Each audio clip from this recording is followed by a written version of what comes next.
بسم الله الرحمن الرحيم ومصدقا لما بين يدي من التوراة ولأحل لكم بعض الذي حرم عليكم وجئتكم بآية من ربكم فاتقوا الله وأطيعون۔ اور مجھ سے پہلے جو تورات کتاب ہے اس کی تصدیق کرنے والا بن کر آیا ہوں، اور اس لیے کہ تمہارے لیے کچھ وہ چیزیں حلال کر دوں جو تم پر حرام کی گئی تھیں، اور میں تمہارے پاس تمہارے رب کی طرف سے نشانی لے کر آیا ہوں، تو اللہ سے ڈرو اور میری اطاعت کرو۔ حضرت عیسیٰ علیہ السلام تورات کے کتاب اللہ اور حق ہونے کی تصدیق کے لیے بھی تشریف لائے ہیں۔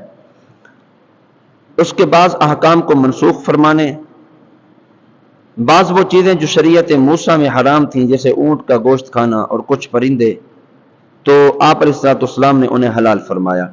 آیت سے معلوم ہوا کہ انبیاء کرام اذن خداوندی سے حلال و حرام فرمانے کے مختار ہیں، کیونکہ آپ نے فرمایا کہ میں حلال کرتا ہوں۔ حلال و حرام کرنے کی نسبت انبیاء کرام کی طرف اور بھی کئی جگہوں پر کی گئی ہے۔ ان اللہ ربی وربکم فاعبدوہ ھذا صراط مستقیم۔ حضرت عیسیٰ علیہ السلام کا یہ فرمانا اپنی عبدیت یعنی بندہ ہونے کا اقرار اور اپنی ربوبیت یعنی رب ہونے کا انکار ہے۔ اس میں عیسائیوں کا رد ہے۔ گویا فرمایا کہ میں اتنی قدرتوں اور علم کے باوجود بھی خدا نہیں بلکہ خدا کا بندہ ہوں۔ اس سے معلوم ہوا کہ انبیاء و اولیاء کے معجزات یا کرامات ماننا شرک نہیں، اور اس سے یہ لازم نہیں آتا کہ ہم نے انہیں رب مان لیا۔ اس سے مسلمانوں کو مشرک کہنے والوں کو عبرت پکڑنی چاہیے۔ اگلی آیت میں ارشاد فرمایا فَلَمَّا أَحَسَّ عِيسَى مِنْهُمُ الْكُفْرَ قَالَ مَنْ أَنصَارِي إِلَى اللَّهِ۔ جب حضرت عیسیٰ علیہ السلام نے دیکھا کہ یہودی اپنے کفر پر قائم ہیں اور آپ کے قتل کا ارادہ رکھتے ہیں، اور اتنی روشن آیات اور معجزات سے بھی ان پر کوئی اثر نہیں ہوا، اور اس کا سبب یہ تھا کہ انہوں نے پہچان لیا تھا کہ آپ علیہ السلام ہی وہ مسیح ہیں جن کی تورات میں بشارت دی گئی، اور آپ ان کے دین کو منسوخ کریں گے۔ تو جب حضرت عیسیٰ علیہ السلام نے دعوت کا اظہار فرمایا تو یہ ان پر بہت شاق گزرا، اور وہ آپ علیہ السلام کے ایذاء اور قتل کے درپے ہوئے، اور انہوں نے آپ علیہ السلام کے ساتھ کفر کیا۔ آپ نے اس وقت فرمایا کہ کون ہے جو اللہ کی طرف ہو کر میرا مددگار بنے؟ اس پر حواریوں نے آپ کی مدد کا وعدہ کیا۔ حواری وہ مخلص ہیں جو حضرت عیسیٰ علیہ السلام کے دین کے مددگار تھے اور آپ پر اول ایمان لائے۔ یہ 12 اشخاص تھے۔ اس سے معلوم ہوا کہ بوقت مصیبت اللہ تعالیٰ کے بندوں سے مدد مانگنا سنت پیغمبر ہے۔ حواریوں نے کہا ہم ایمان لائے، اور پھر کہا کہ آپ ہمارے مسلمان ہونے پر گواہ ہو جائیں۔ اس سے معلوم ہوا کہ ایمان و اسلام ایک ہی ہیں، اور یہ بھی معلوم ہوا کہ پہلے انبیاء کرام کا دین اسلام تھا، یہودیت اور نصرانیت نہیں۔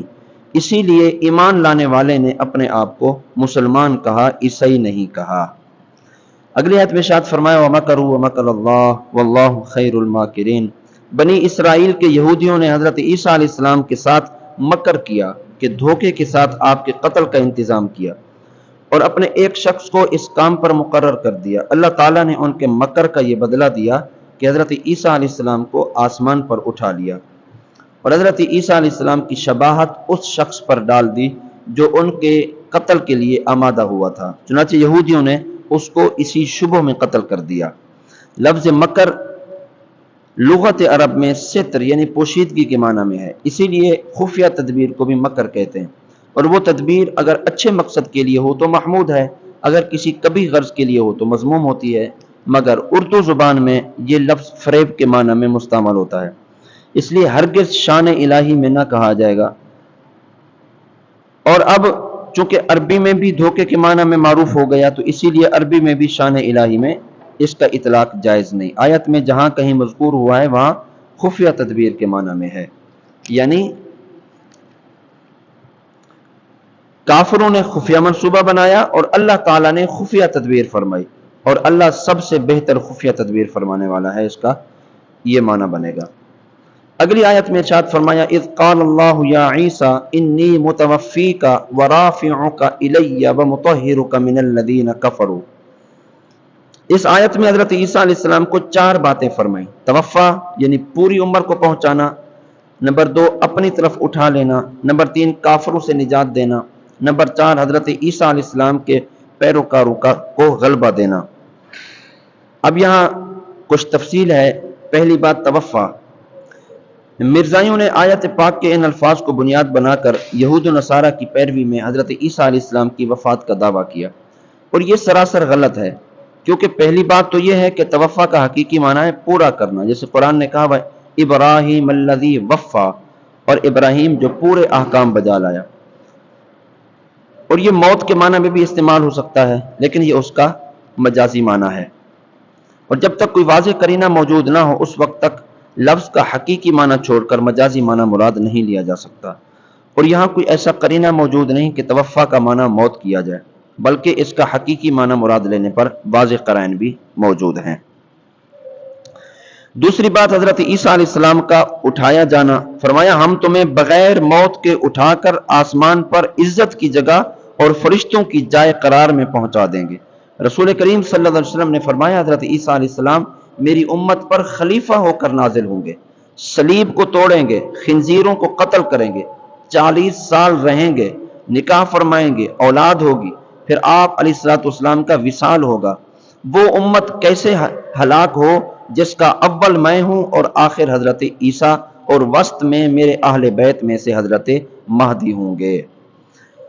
حدیث پاک میں آیا کہ حضرت عیسیٰ علیہ السلام شرقی مینارہ دمشق پر نازل ہوں گے. یہ بھی حدیث پاک میں حضور اکرم صلی اللہ علیہ وسلم کے حجرے میں مدفون ہوں گے. تیسری بات کفار سے نجات دلاؤں گا، اس طرح کے کفار کے نرغے سے تمہیں بچا لوں گا، وہ تمہیں سولی نہ دے سکیں گے. چوتھی بات ماننے والوں کو منکروں پر غلبہ دینا. حضرت عیسیٰ علیہ السلام کے ماننے والوں سے مراد ہے ان کو صحیح طور پر ماننے والے، اور صحیح ماننے والے یقیناً صرف مسلمان ہیں، کیونکہ یہودی تو ویسے ہی حضرت عیسیٰ علیہ السلام کے دشمن ہیں اور عیسائی انہیں خدا مانتے ہیں. تو یہ ماننا تو بدترین قسم کا نہ ماننا ہے کہ حضرت عیسیٰ علیہ السلام فرمائے کہ اللہ کے سوا کسی کو معبود نہ مانو، اور یہ کہیں ہم تو آپ کو معبود مانیں گے. تو آپ کو حقیقی طور پر ماننے والے وہ مسلمان ہی ہیں. اگلی آیت میں ارشاد فرمایا فَأَمَّا الَّذِينَ كَفَرُوا فَأُعَذِّبُهُمْ عَذَابًا شَدِيدًا فِي الدُّنْيَا وَالْآخِرَةِ. فرمایا کہ پس جو لوگ کافر ہیں تو میں انہیں دنیا اور آخرت میں سخت عذاب دوں گا اور ان کا کوئی مددگار نہ ہوگا، اور جو ایمان لائے اور اچھے کام کیے تو اللہ انہیں ان کا پورا پورا اجر عطا فرمائے گا، اور اللہ ظالموں کو پسند نہیں کرتا. یہ جو ہم تمہارے سامنے پڑھتے ہیں کچھ نشانیاں ہیں اور حکمت والی نصیحتیں ہیں. کافر اللہ تعالیٰ کی طرف سے دنیا و آخرت میں سزا کا مستحق ہے. دنیا میں سزا تو قتل، قید اور جزیہ لازم ہوتا ہے، اور آخرت کا عذاب دوزخ کا عذاب ہے. تو اللہ تعالیٰ احکام قرآن پر عمل